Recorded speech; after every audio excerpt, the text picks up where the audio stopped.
واعلموا أنما غنمتم من شيء فأن لله خمسه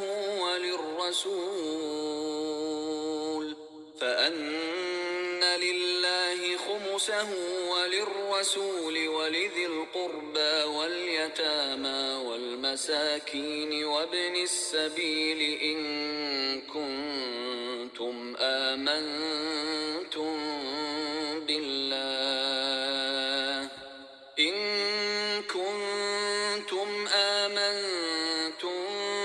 بالله وما أنزلنا على عبدنا يوم الفرقان يوم التقى الجمعان والله على كل شيء قدير. إذ أنتم بالعدوة الدنيا وهم بالعدوة القصوى والركب أسفل منكم ولو تواعدتم لاختلفتم في الميعاد ولكن ليقضي الله أمرا كان مفعولا ليهلك من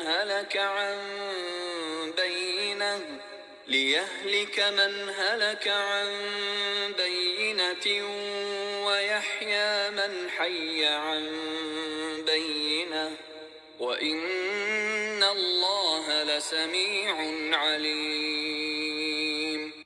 إذ يريكهم الله في منامك قليلا ولو أراكهم كثيرا لفشلتم ولتنازعتم في الأمر ولكن الله سلم إنه عليم بذات الصدور. وإذ يريكموهم إذ التقيتم في أعينكم قليلا ويقللكم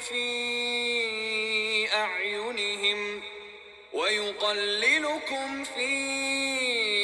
أعينهم ليقضي الله أمرا كان مفعولا وإلى الله ترجع الأمور. يا أيها الذين آمنوا إذا لقيتم فئة فاثبتوا واذكروا الله كثيرا لعلكم تفلحون. وأطيعوا الله ورسوله ولا تنازعوا فتفشلوا وتذهب ريحكم واصبروا إن الله مع الصابرين. ولا تكونوا كالذين خرجوا من ديارهم بطرا ورئاء الناس ويصدون عن سبيل الله والله بما يعملون محيط. وإذ زين لهم الشيطان أعمالهم وقال لا غالب لكم اليوم من الناس وإني جار لكم فلما تراءت الفئتان نكص على عقبيه وقال إني بريء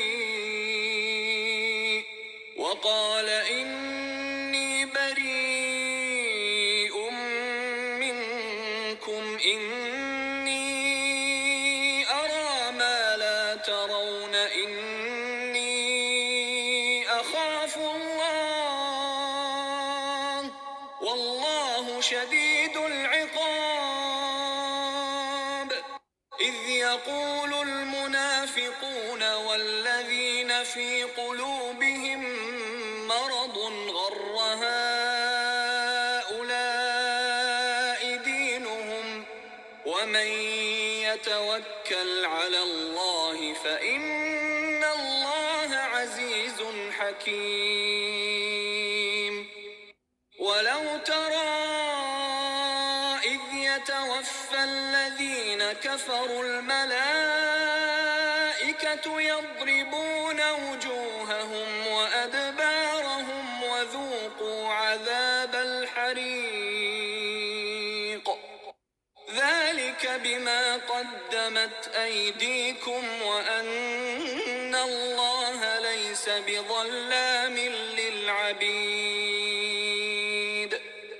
كدأب آل فرعون والذين من قبلهم كفروا بآيات الله فأخذهم الله بذنوبهم إن الله قوي شديد العقاب. ذلك بأن الله لم يك مغيرا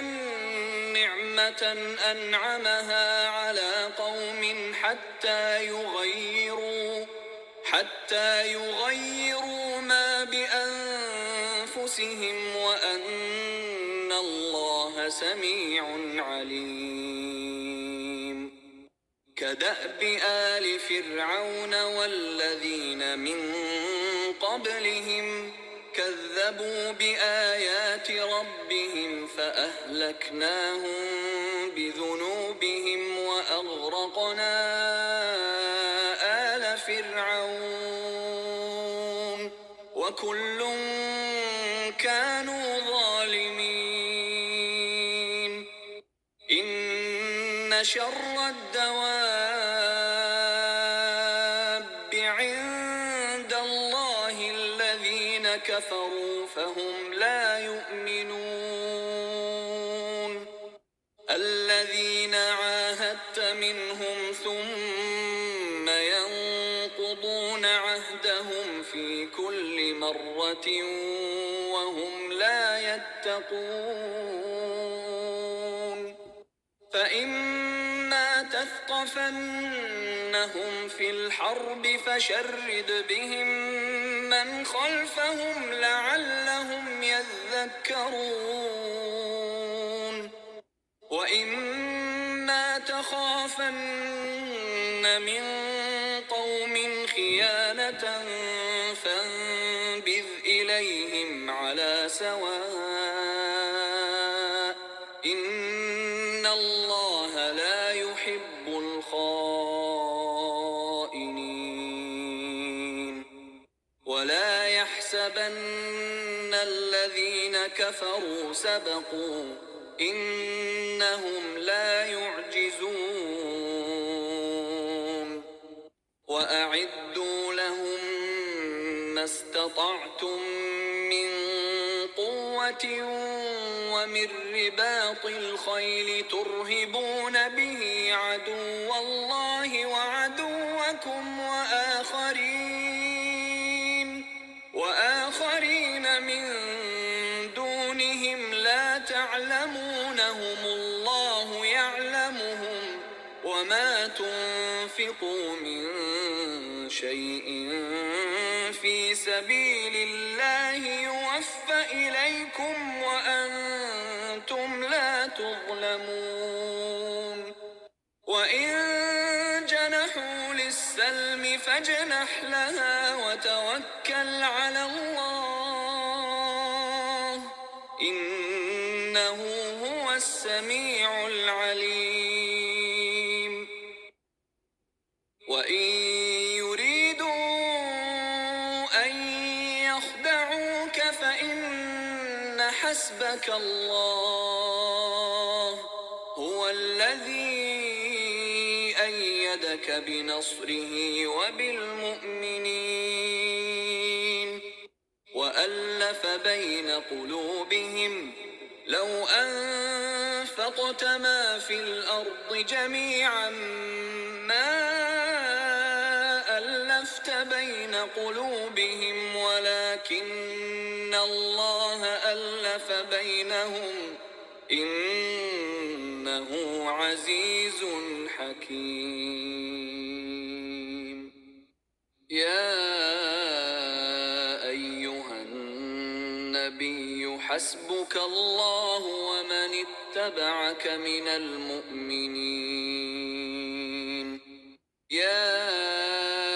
أيها النبي حرض المؤمنين على القتال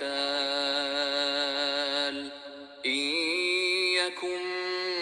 منكم 20 صابرون يغلبوا 200 وإن يكن منكم 100 يغلبوا 1000 من الذين كفروا بأنهم قوم لا يفقهون الآن خفف الله عنكم وعلم أن فيكم ضعفا فإن يكن منكم 100 صابرة يغلبوا 200 وإن يكن منكم 1000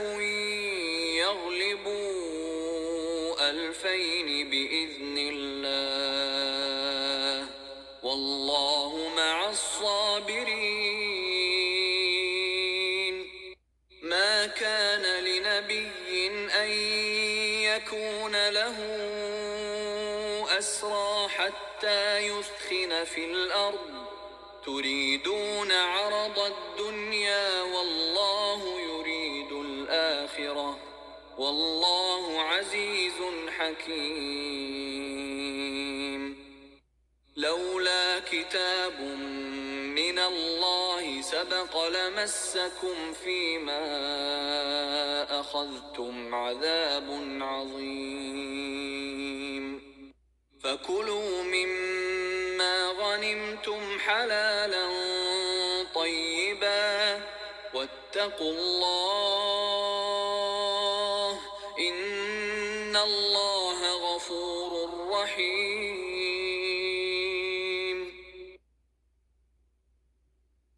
يا أيها النبي قل لمن في أيديكم من الأسرى إن يعلم الله في قلوبكم خيرا يؤتكم خيرا مما أخذ منكم ويغفر لكم والله غفور رحيم وإن يريدوا خيانتك فقد خانوا الله من قبل فأمكن منهم والله عليم حكيم إن الذين آمنوا وهاجروا وجاهدوا بأموالهم وأنفسهم في سبيل الله والذين آووا ونصروا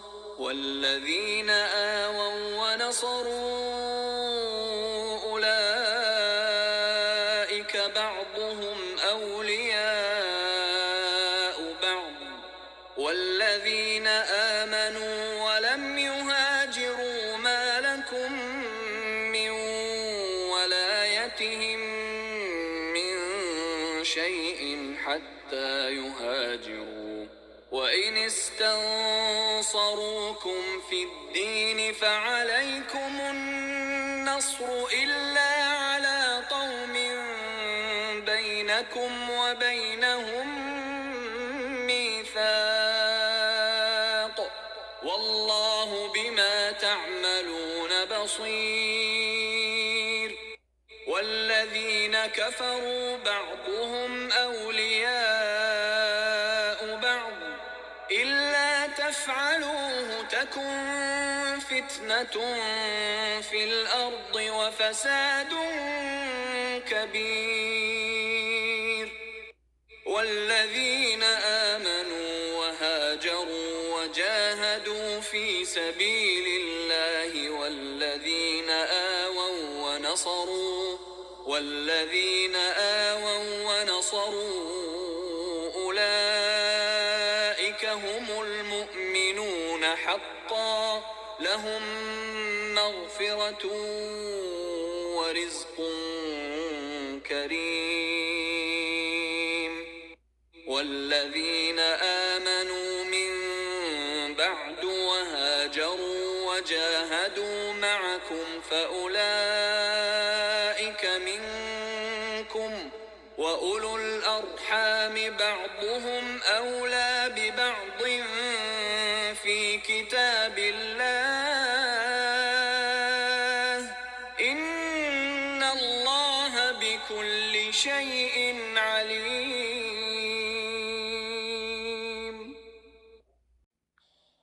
براءة من الله ورسوله إلى الذين عاهدتم من المشركين فسيحوا في الأرض 4 أشهر واعلموا أنكم غير معجز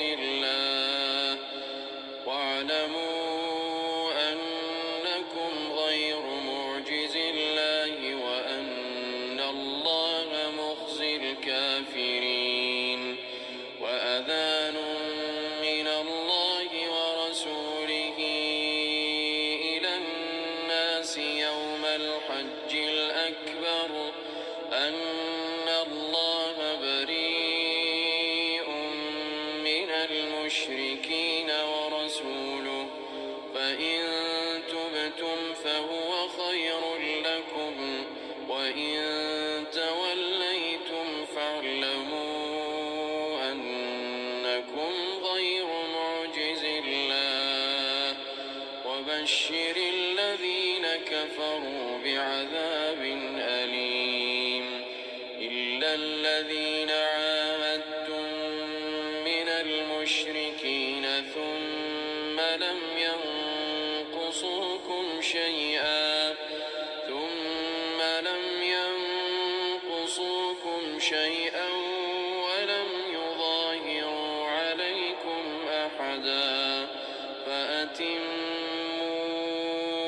ولم يظاهروا عليكم أحدا فأتموا إليهم عهدهم إلى مدتهم إن الله يحب المتقين فإذا انسلخ الأشهر الحرم فاقتلوا المشركين حيث وجدتموهم وخذوهم واحصروهم واقعدوا لهم كل مرصد فإن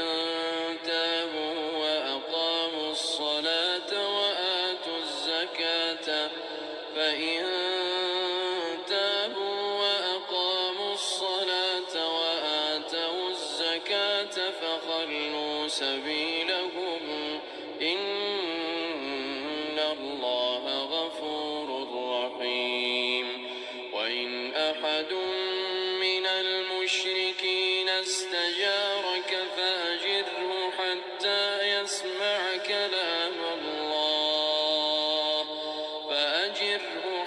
حتى يسمع كلام الله ثم أبلغه مأمنه ذلك بأنهم قوم لا يعلمون كيف يكون للمشركين عهد عند الله وعند رسوله إلا الذين عاهدتم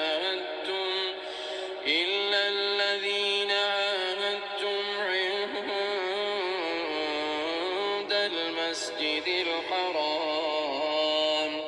فما استقاموا لكم فاستقيموا لهم إن الله يحب المتقين كيف وإن يظهروا عليكم لا يرقبوا فيكم إلا ولا ذمة يرضونكم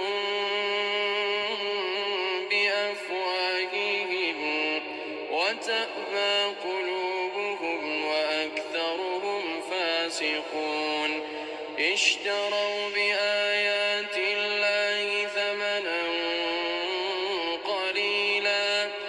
اشتروا بآيات الله ثمنا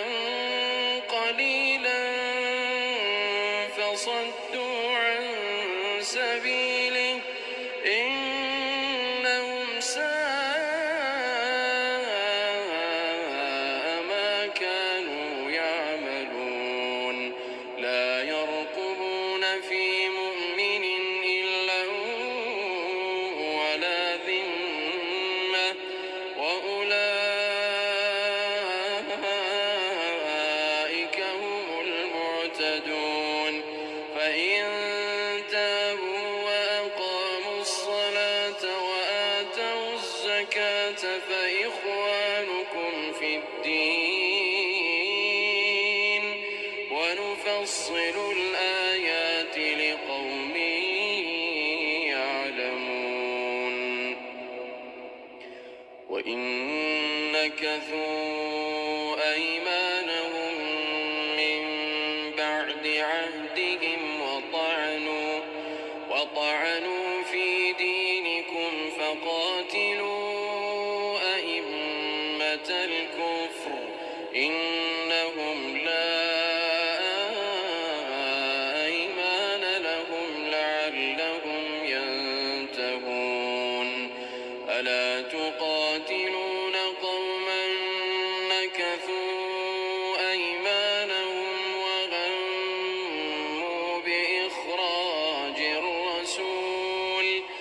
وهموا بإخراج الرسول وهم بدؤوكم أول مرة أتخشونهم فالله أحق أن تخشوه إن كنتم مؤمنين قاتلوهم يعذبهم الله بأيديكم ويخزهم وينصركم عليهم ويشف صدور قوم مؤمنين ويذهب غيظ قلوبهم ويتوب الله على من يشاء والله عليم حكيم أم حسبتم أن تتركوا ولما يعلم الله الذين جاهدوا منكم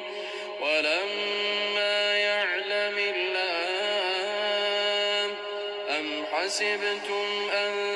تتركوا ولما يعلم الله الذين جاهدوا منكم ولم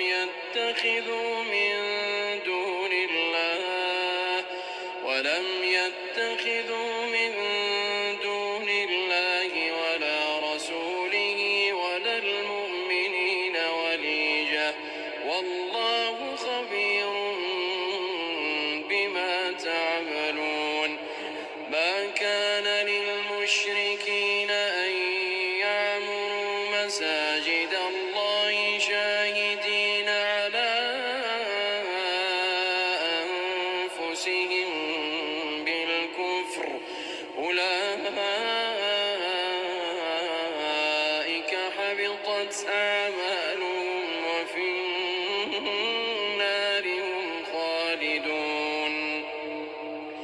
إنما يعمر مساجد الله من آمن بالله واليوم الآخر وأقام الصلاة وآتى الزكاة ولم يخش إلا الله فعسى أولئك أن يكونوا من المهتدين أجعلتم سقاية الحاج وعمارة المسجد الحرام كمن آمن بالله واليوم الآخر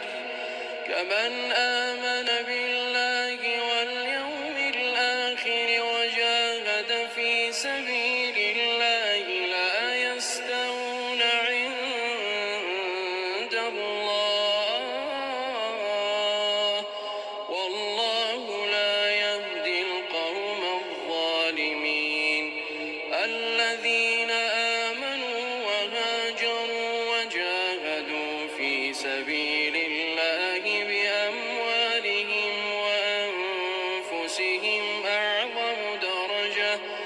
وجاهدوا في سبيل الله بأموالهم وأنفسهم أعظم درجة عند الله وأولئك هم الفائزون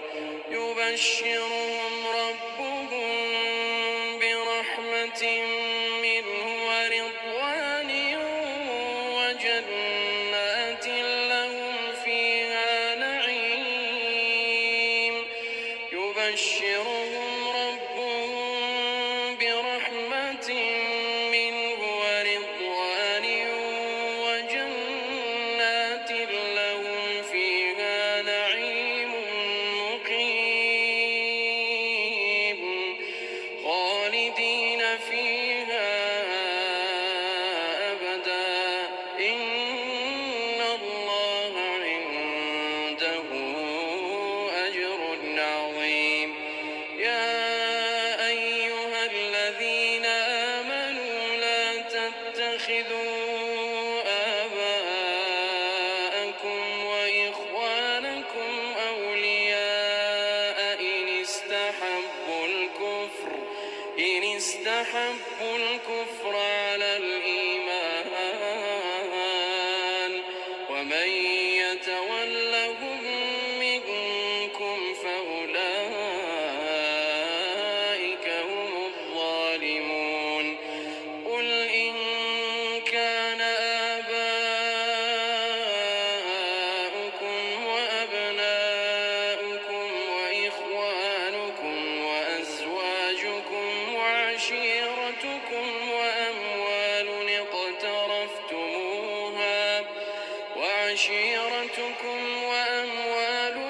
اقترفتموها وتجارة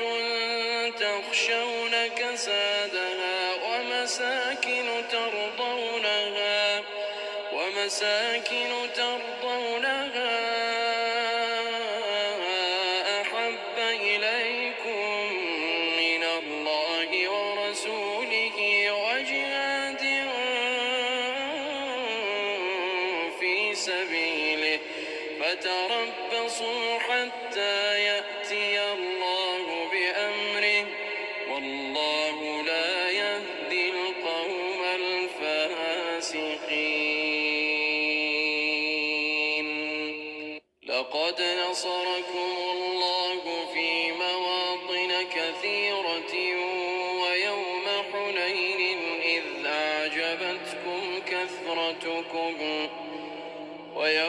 حنين إذ أعجبتكم كثرتكم فلم تغن عنكم شيئا وضاقت عليكم الأرض بما رحبت ثم وليتم مدبرين ثم أنزل الله سكينته على رسوله وعلى المؤمنين وأنزل جنودا لم تروها وعذب الذين كفروا وذلك جزاء الكافرين ثم يتوب الله من بعد ذلك على من يشاء والله غفور رحيم يا أيها الذين آمنوا إنما المشركون نجس فلا يقربوا المسجد الحرام إنما المشركون نجس فلا يقربوا المسجد الحرام بعد عامهم هذا وإن خفتم عيلة فسوف يغنيكم الله من فضله إن شاء إن الله عليم حكيم قاتلوا الذين لا يؤمنون بالله ولا باليوم الآخر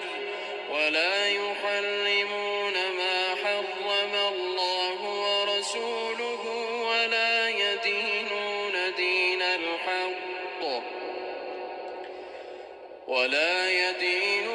دين الحق من الذين أوتوا الكتاب حتى يعطوا الجزية عن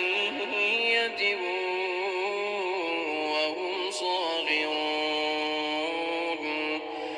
وقالت اليهود عزير ابن الله وقالت النصارى المسيح ابن الله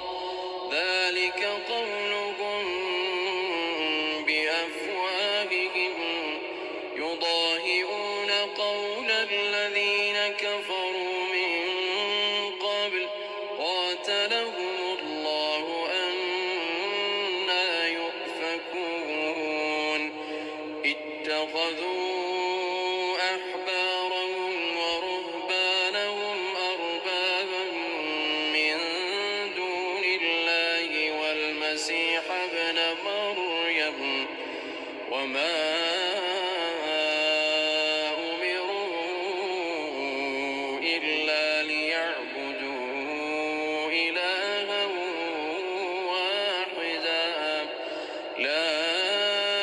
إله إلا هو لا إله إلا هو لا إله إلا هو سبحانه عما يشركون يريدون أن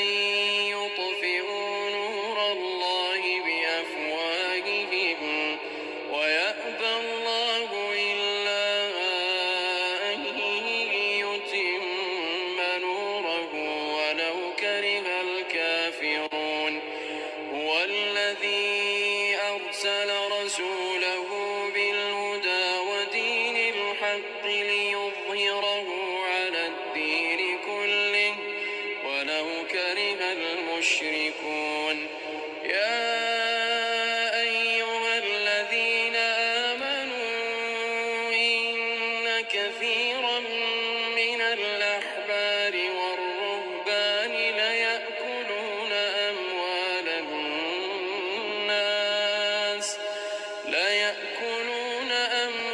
الناس بالباطل ويصدون عن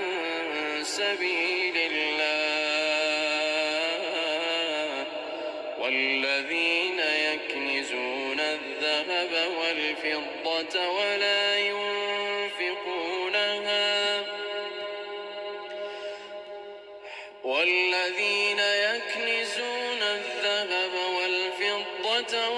ينفقونها في سبيل الله فبشرهم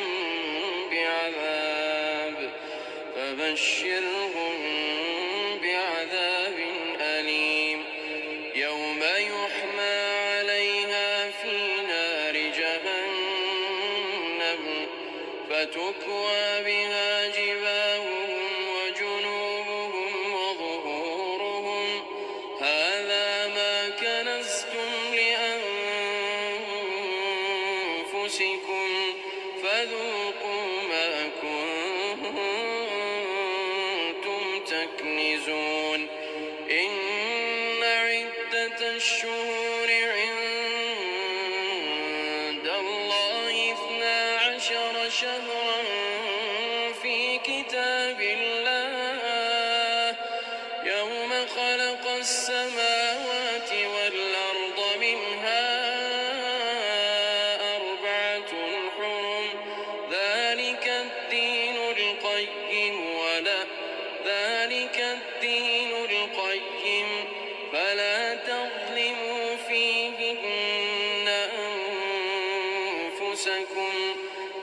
قاتلوا المشركين كافة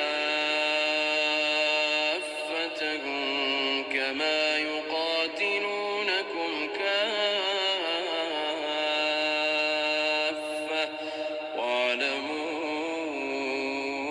أن الله مع المتقين إنما النسيء زيادة في الكفر يضل به الذين كفروا يحلونه عاما ويحرمونه عاما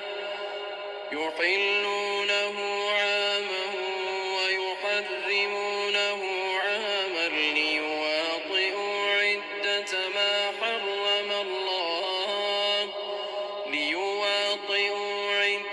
ما حرم الله فيحلوا ما حرم الله زين لهم سوء أعمالهم والله لا يهدي القوم الكافرين يا أيها الذين آمنوا ما لكم إذا قيل لكم انفروا في سبيل الله اثاقلتم إلى الأرض أرضيتم بالحياة الدنيا من الآخرة فما متاع الحياة الدنيا في الآخرة إلا قليل إلا تنفروا يعذبكم عذابا أليما ويستبدل قوما غيركم ولا تضروه شيئا والله على كل شيء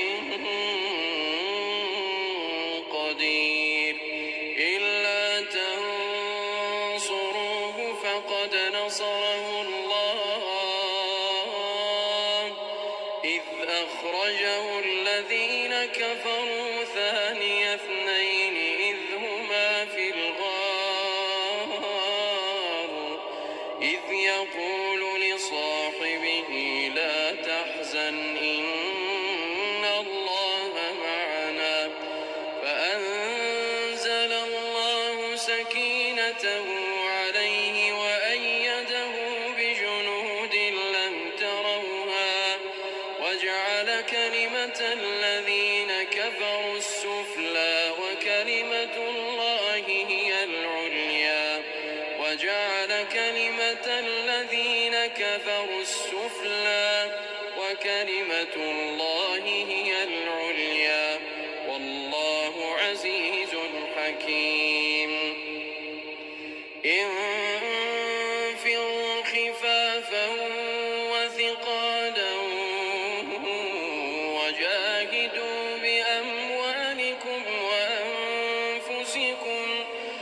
وجاهدوا بأموالكم وأنفسكم في سبيل الله ذلكم خير لكم إن كنتم تعلمون لو كان عرضا قريبا وسفرا قاصدا لاتبعوك ولكن بعدت عليهم الشقة وسيحلفون بالله لو استطعنا لخرجنا معكم يهلكون أنفسهم والله يعلم إنهم لكاذبون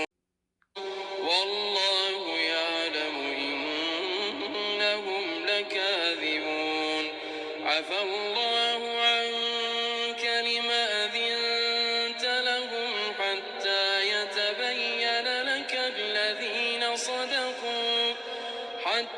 يتبين لك الذين صدقوا وتعلم الكاذبين لا يستأذنك الذين يؤمنون بالله واليوم الآخر أن يجاهدوا بأموالهم وأنفسهم والله عليم بالمتقين إنما يستأذنك الذين لا يؤمنون بالله واليوم الآخر وارتابت قلوبهم فهم في ريبهم يترددون ولو أرادوا الخروج لأعدوا له عدة ولكن كره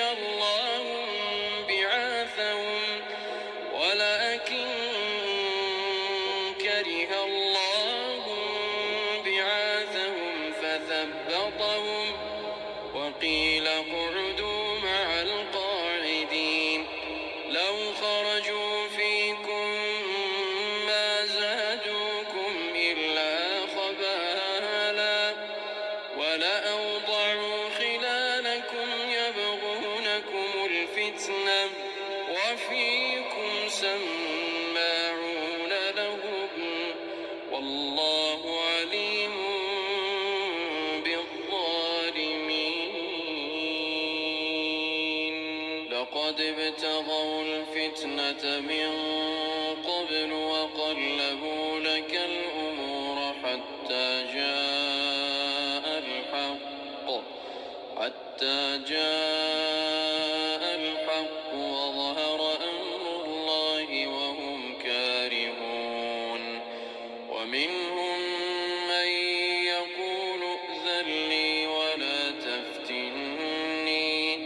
ألا في الفتنة سقطوا وإن جهنم لمحيطة بالكافرين إن تصبك حسنة تسؤهم وإن تصبك مصيبة يقولوا قد أخذنا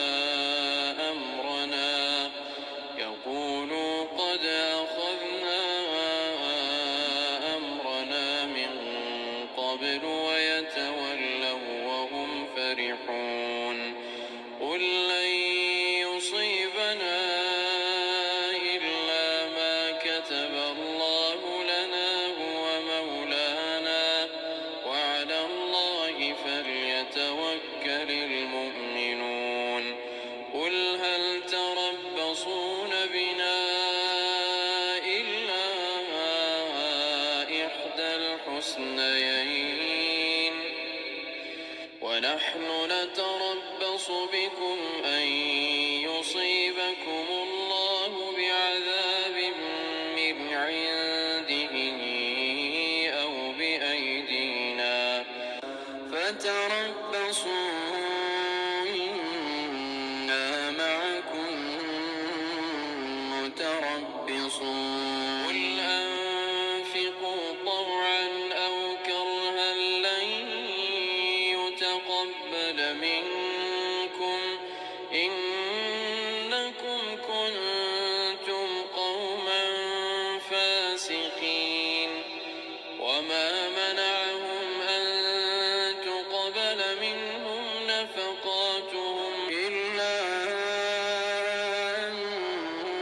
أنهم كفروا بالله وبرسوله ولا يأتون الصلاة إلا وهم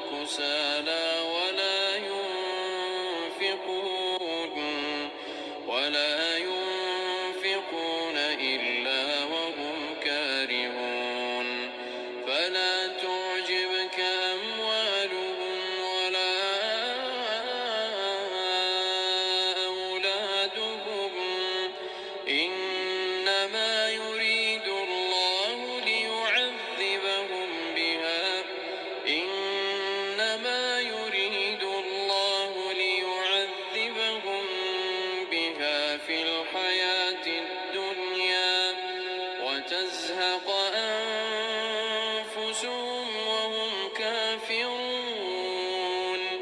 ويحلفون بالله إنهم لمنكم وما هم منكم ولكنهم قوم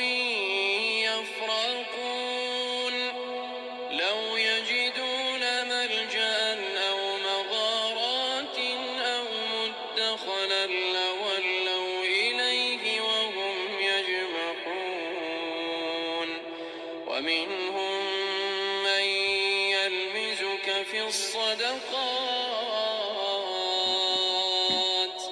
فإن أعطوا منها رضوا وإن لم يعطوا منها إذا هم يسخطون ولو أنهم رضوا ما آتاهم الله ورسوله وقالوا حسبنا الله سيؤتينا الله من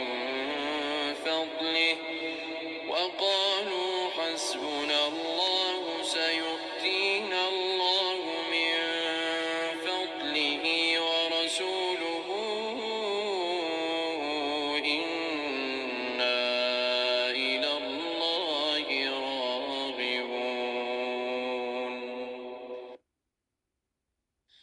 إنما الصدقات للفقراء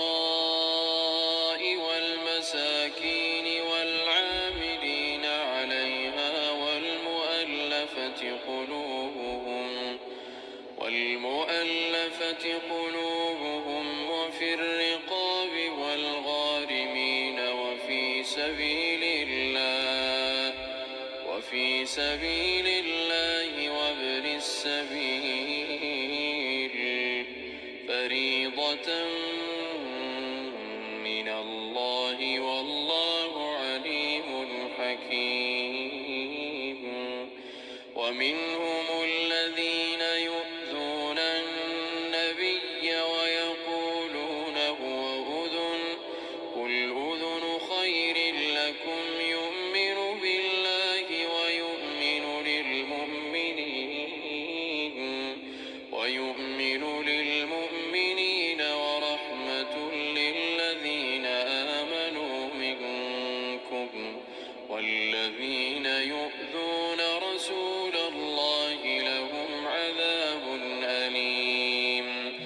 يحلفون بالله لكم ليرضوكم والله ورسوله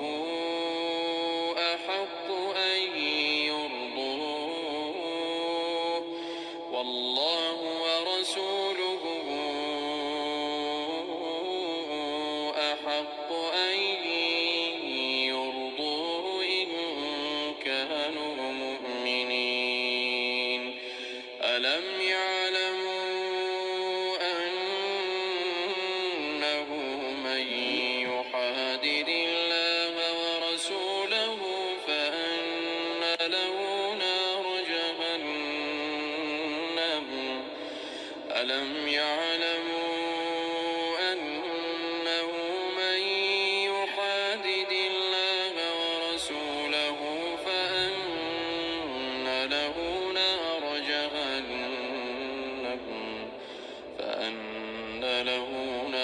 جهنم خالدا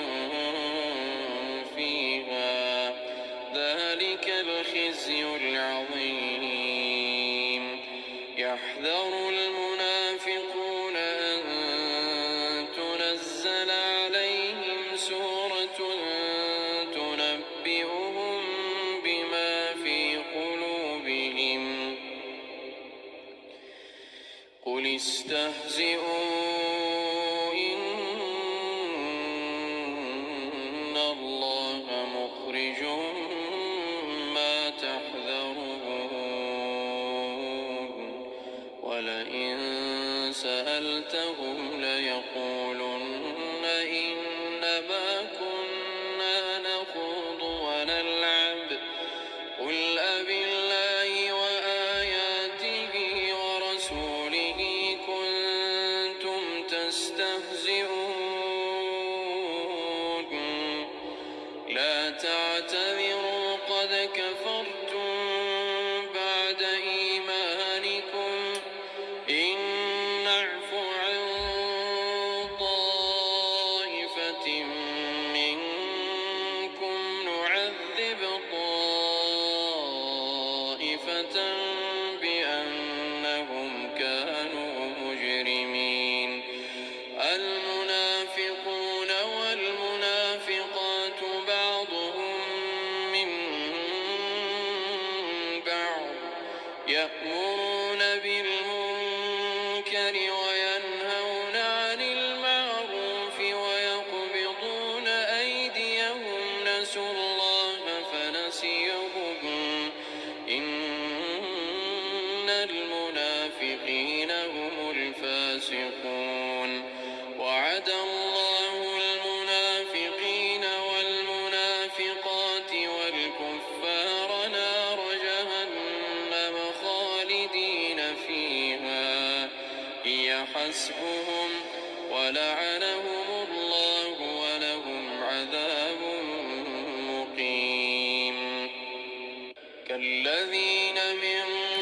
قبلكم كانوا أشد منكم قوة وأكثر أموالا وأولادا فاستمتعوا بخلاقهم فاستمتعتم بخلاقكم كما استمتع الذين من قبلكم بخلاقهم وخضتم كالذي خاضوا أولئك حبطت أعمالهم في الدنيا والآخرة وأولئك هم الخاسرون ألم يأتهم نبأ الذين من قبلهم قوم نوح وعاد وثمود وقوم إبراهيم وأصحاب مدين والمؤتفكات أتتهم رسلهم بالبينات فما كان الله ليظلمهم ولكن كانوا أنفسهم يظلمون والمؤمنون والمؤمنات بعضهم أولياء بعض يأمرون بالمعروف وينهون عن المنكر ويقيمون الصلاة ويؤتون الزكاة ويطيعون الله ورسوله أولئك سيرحمهم الله إن الله عزيز حكيم وعد الله المؤمنين والمؤمنات جنات تجري من تحتها الأنهار جنات تجري من تحتها الأنهار خالدين فيها ومساكن طيبة في جنات عدن ورضوان من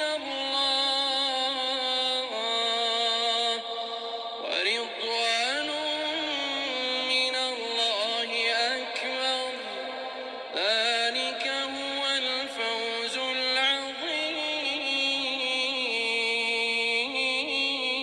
العظيم يا أيها النبي جاهد الكفار والمنافقين واغلظ عليهم ومأواهم جهنم وبئس المصير يحلفون بالله ما قالوا ولقد قالوا كلمة الكفر وكفروا بعد إسلامهم وهموا بما لم ينالوا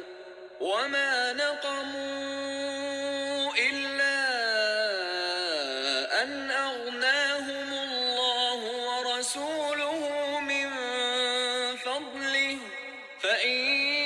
يتوبوا يك خيرا لهم وإن يتولوا يعذبهم الله عذابا أليما في الدنيا والآخرة وما لهم في الأرض من ولي ولا نصير ومنهم من عاهد الله لئن آتانا من فضله لنصدقن ولنكونن من الصالحين فلما آتاهم من فضله بخلوا به وتولوا وهم معرضون فأعقبهم نفاقا في قلوبهم إلى يوم يلقونه بما أخلفوا الله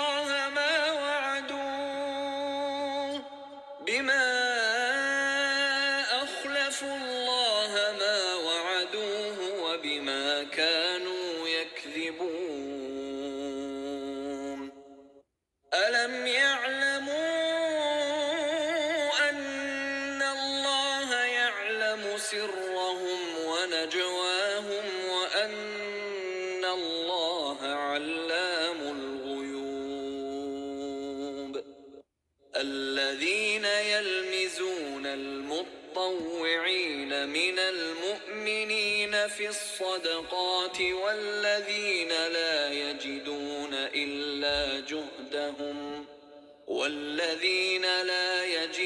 إلا جهدهم فيسخرون منهم سخر الله منهم ولهم عذاب أليم استغفر لهم أو لا تستغفر لهم إن تستغفر لهم 70 مرة فلن يغفر الله لهم ذلك بأنهم كفروا بالله ورسوله والله لا يهدي القوم الفاسقين فرح المخلفون بمقعدهم خلاف رسول الله وكرهوا أن يجاهدوا بأموالهم وأنفسهم في سبيل الله وقالوا لا تنفروا في الحر قل نار جهنم أشد حرا لو كانوا يفقهون فليضحكوا قليلا وليبكوا كثيرا جزاء بما كانوا يكسبون فإن رجعك الله إلى طائفة منهم فاستأذنوك للخروج فقل لن تخرجوا معي أبدا ولن تقاتلوا معي عدوا إنكم رضيتم بالقعود أول مرة فاقعدوا مع الخالفين ولا تصل على أحد منهم مات أبدا ولا تقم على قبره إنهم كفروا بالله ورسوله وماتوا وهم فاسقون ولا تعجبك أموالهم وأولادهم إنما يريد الله أن يعذبهم بها في الدنيا وتزهق أنفسهم وهم كافرون وإذا أنزلت سورة أن آمنوا بالله وجاهدوا مع رسوله استأذنك أولو الطول منهم وقالوا ذرنا نكن مع القاعدين رضوا بأن